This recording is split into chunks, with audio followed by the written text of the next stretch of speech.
If you're looking to create, grow, and sustain your wealth, download and subscribe to the Pain Points of Wealth podcast at BeBullish.com with Bob, Ryan, and Chris Payne. It's your podcast for market insights, money tips, and real talk on the economy. Download and subscribe at BeBullish.com. Listen, all you New Yorkers. Taxi. Okay, we're looking around. This is the 77 WABC minicast. Big show already. Judah Honickman joined us live from Judea and Samaria in the 6 o'clock hour. So did Florida Congressman Randy Pine. Still to come, Alex Trayman, Sean Hannity. Got some big names coming up. You know, Joe Beningo's on this show quite a bit. He's been a legend at WFAN for 30 years and still does, I think, a Saturday show. I don't know. Everybody knows Joe for his take on the Jets and all these other teams. But he's admitted publicly now that he really enjoys his time on this show because since Trump won, Beningo has replaced the Jets and the Mets and the Knicks. His favorite is now President Trump, and he enjoys the opportunity to talk politics on this show, something he can't do on WFAN. I think Boomer does a little bit of it. But what's funny is the best talent at WFAN, and now it's not even close, Craig Carton back doing afternoons, he did this for many years at 101.5 in New Jersey. Him and, I forgot, was it Ray Rossi? And Chris Christie, who you just heard with John last week, was on that show quite a bit. In fact, Craig and Chris are still good friends, and Craig knows an awful lot about this stuff. But I'm not sure if this afternoon, after a Knick win over the Spurs and who's going to be the backup third baseman for the Mets in spring training, if Craig and Chris are going to start this afternoon show with U.S., Israel, and Iran. But I may be wrong. I don't know. What do you think, Craig? Do you start off this afternoon with Operation Epic Fury? Probably not. Yeah, you have to know where your bread is buttered. No, I know. So a little Knicks Spurs, I'm sure it'll come up at some point. We leave the in-depth analysis and conversation to folks like you who do it really well, but you also can't keep your head in the sand and pretend like you're on world events and domestic events that have an impact on all of us, so you can't be afraid to talk about it for sure. So it will come up. Again, it won't be a large portion of your top-rated great show, but you think it will come up at some point. You know what is? They're used to me doing this. They're used to Sean Hannity, Mark Levin, John Catsimatidis, Bill O'Reilly. They're used to us doing it, but when they get it from somebody in a different field, I know it sounds nuts, Craig, but sometimes that actually rings louder than the guys like us who do it every day, if that makes sense. Yeah, I think it's an interesting decision when you're also responsible for all the content, like you have your show, I am of my show. You know, you want to be true to the core audience of whatever radio station you're on, but like I said, like if you can't avoid something that has such an impact on people beyond just sports or where you live. I spent probably 90% of the weekend, with Fox News on, watching the coverage. And I've also thought it was a good reminder to all of us that, Twitter's not real. It's not real life. And Twitter's, while it's great, and I use the app every day, and you've been unsuspended, so I know you're using it now as well. The reality is that that's not where you go to get your news, because there's a lot of nonsense there, a lot of AI there, and you can go down a bad rabbit hole. So I think you got to leave it to the professionals, and then obviously make up your own opinion as you so choose. But this weekend, it's I hate comparing politics in real life and war to sports, but there's an aspect of it where you have a rooting interest, you have an emotional reaction to what you see, and that's how I kind of felt about this weekend. Yeah, so did I. Proud, to be an American this weekend. Wow. And to take out an evil dictator that's caused not just the world but his own people so much pain and suffering. And that's why I always find it interesting where you have, certain very specific politicians coming out saying, yes, we acknowledge that he was a brutal dictator, but I don't think we should have killed him. Right. I don't know how those two things, come together. Or they say, Craig, well, we don't think Iran should have a nuclear weapon, but we're not going to do anything about it, to your point. Right. So I love what I just heard. So there it is, Craig Carton. Now, you got two things at play, Craig. Not only are you a great American, and you just said you were very proud to be American this weekend, but you're Jewish. And this is a team effort by America, Trump, Israel, Bibi. So you had two reasons to be very happy about what you saw this weekend. Yeah, it eliminates, as I understand it, the biggest threat to the Israeli people and to our biggest ally in the Middle East. So the fact that we've, maybe not today, but certainly in the next 3 to 6 months, have made that region safer, I don't understand how anybody could be against that. See, you should be doing this. You're very, very smart, Craigie. You are very smart. I know. I was the ninth most powerful person in the state of New Jersey when it came to politics. I know. I might start doing it again. I think you miss it. You know, listen, a lot of the sports guys, me, obviously, I still talk sports. I talked about the Knicks 30 minutes ago. But like Stephen A. Smith, for example, he was on this show again a couple of days ago, and, you know, he's kind of kicking around running for president in 28. He won't do it because he makes so much money. I mean, God doesn't make as much money, okay? So he's not going to do it because ESPN's warned him, you step on stage, you're not getting paid. But he does talk about politics an awful lot. He's on weekly on that terrible Chris Cuomo show, which is now better because they've got Stephen A. and, of course, my guy, Bill O'Reilly. So we do see a lot of sports guys, that Clay Travis, he's another one, Jason Whitlock, another one that have made the move. But listen, you are the best sports guy in New York right now. You've claimed that title, at least in my opinion. So Stephen A. was on last week talking about the Knicks, and he said, look, Detroit's better. Cleveland got Harden. I think they're better. Boston, even without Tatum and Jaylen Brown, they may be better. There's at least three teams in the West that may be better. At best, the Knicks are the 7th or 8th best team in the NBA. And what do? Now they've won 2 straight, and they beat the Spurs by 25 yesterday. What's the real deal, Craig Carton, with our New York Knicks? I think they're the second best team in the East. Detroit's got the best record in basketball, and let's be honest, have dominated the Knicks. I don't think there's another team in the East that can beat them in a 7-game series. And out West, look, the Thunder are obviously defending champions. That'd be a problem for us. The Denver Nuggets are certain matchup problems for the Knicks. But I think the Knicks are no worse than the 4th or 5th best team in all of basketball, second best team in the East. And as much as I like Stephen A. Smith like you do, when it comes to the Knicks, it's performative. I love that. What do you think about this rumor going on that LeBron James may end his career here in New York? LeBron actually stepped up a couple of weeks ago when everybody was crapping on the Israeli basketball player Denny, the all-star from Portland. Spike Lee, that little bitch, showed up with his little Palestinian uniform on that day and wanted to kick his ass. But LeBron stepped up, said, hey, I hear great things about the Israelis. I want to go there. He got killed by all of his NBA brethren.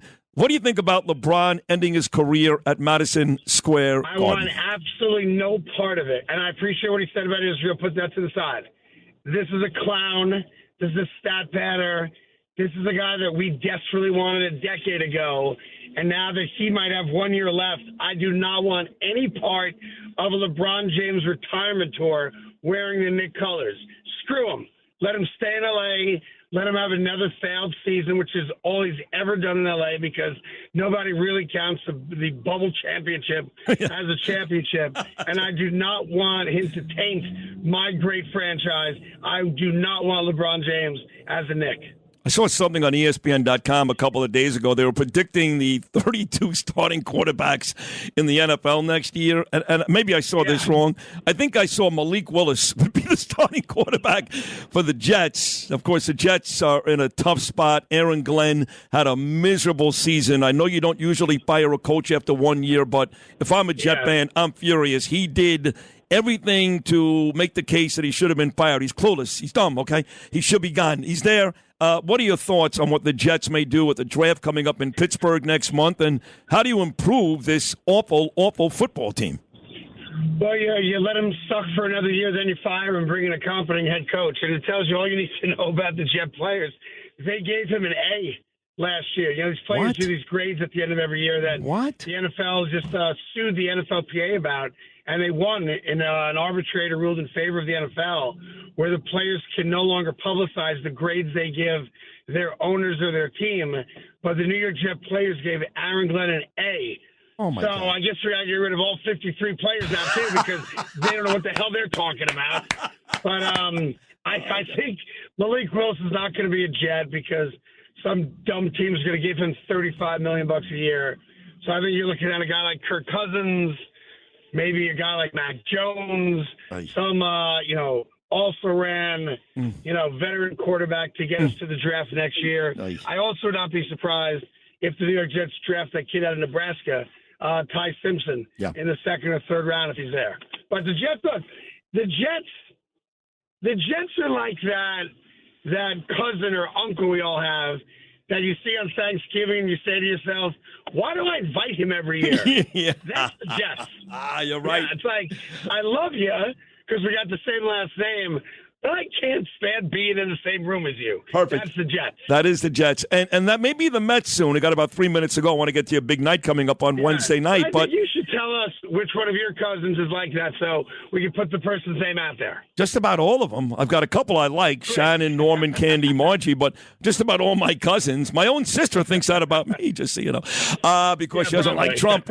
Yeah. But I want to get to the Mets may be the Jets. Cohen is out there. He's apologizing. And, look, I feel the same way as the fans, which is an odd statement from somebody who could have brought back some of the folks that the Mets ended up trading, whether it was money, whether David Stearns didn't like them, or the Mike Francesa's right, and they fought all year long about President Trump. I don't know. I don't care.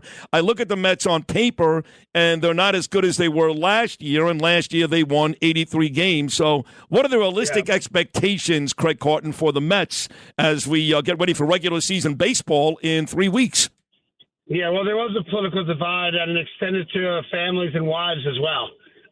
So the notion that, those guys had political differences, they did.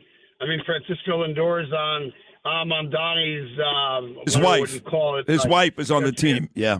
Pardon me. His wife's on the transition team or something, which I always thought was interesting that the day you move into a $23 million apartment, you're promoting socialism.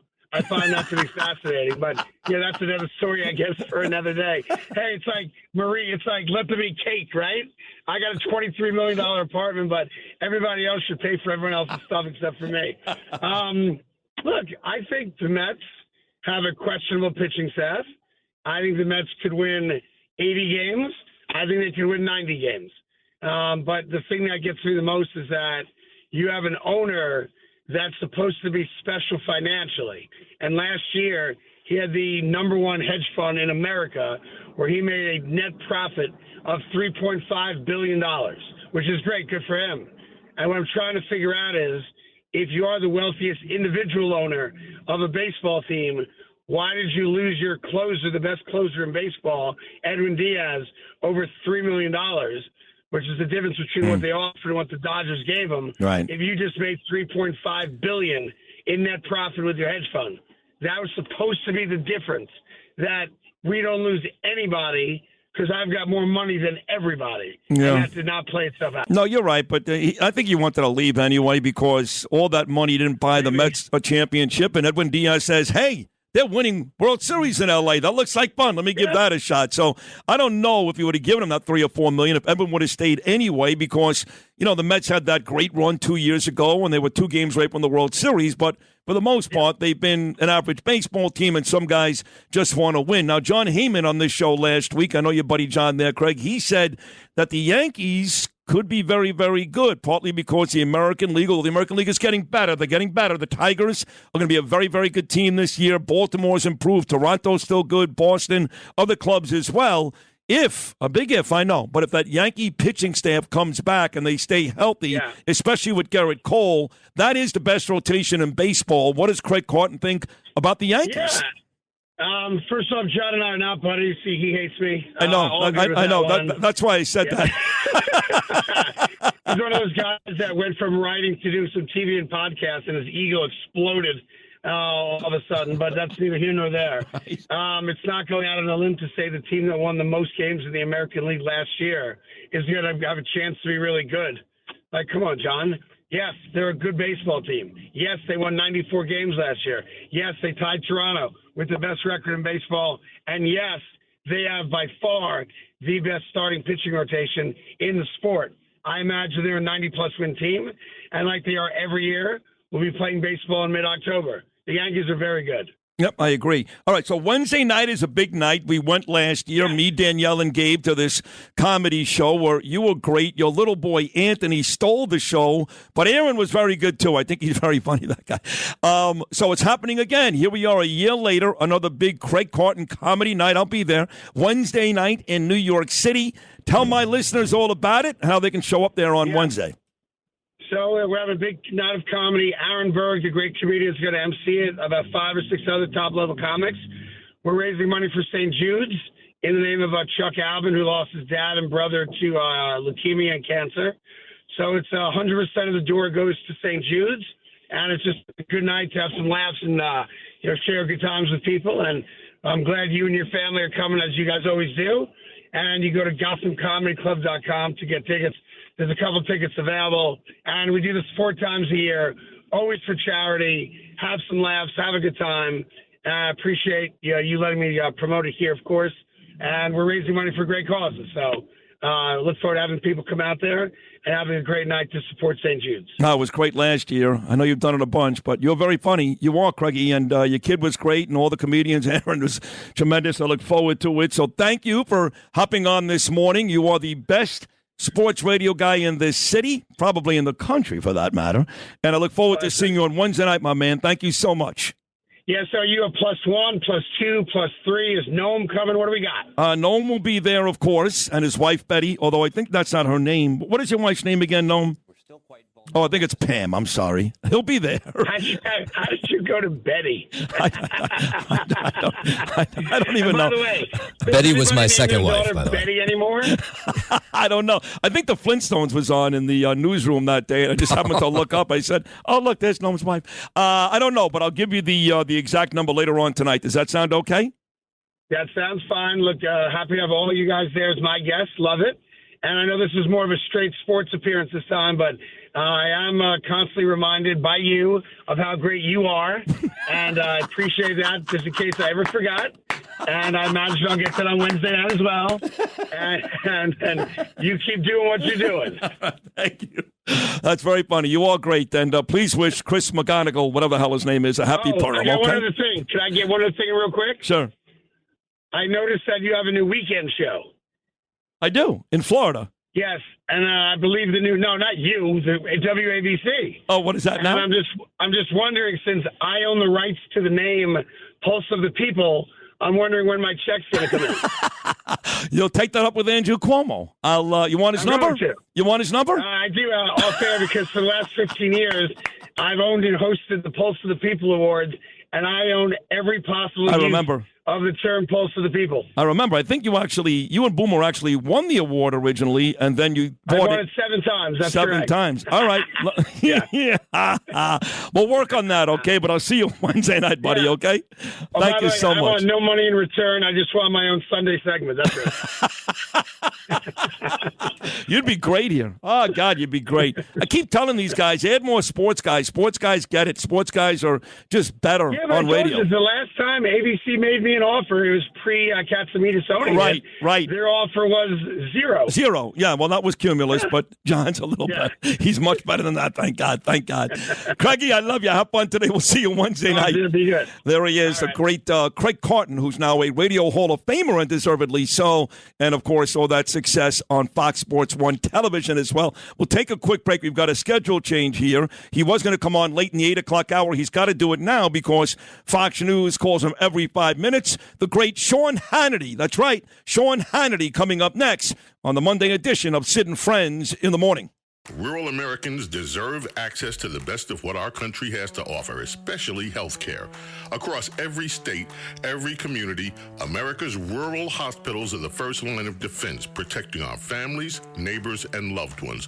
No matter where you live, hospital care doesn't clock out. They're there 24 hours a day, 7 days a week, 365 days a year. Each year, America's over 5,000 hospitals care for millions of patients, providing 24/7 emergency care, delivering babies, cancer treatments, and other life-saving care that patients rely on. Behind every one of those patients are doctors, nurses, and caregivers working tirelessly to keep people healthy and safe. Hospitals are our community's lifelines. They employ our neighbors and keep our families healthy. But now, some in Congress are threatening access to care. Tell Congress, protect patient care to keep America strong. Don't cut rural health care.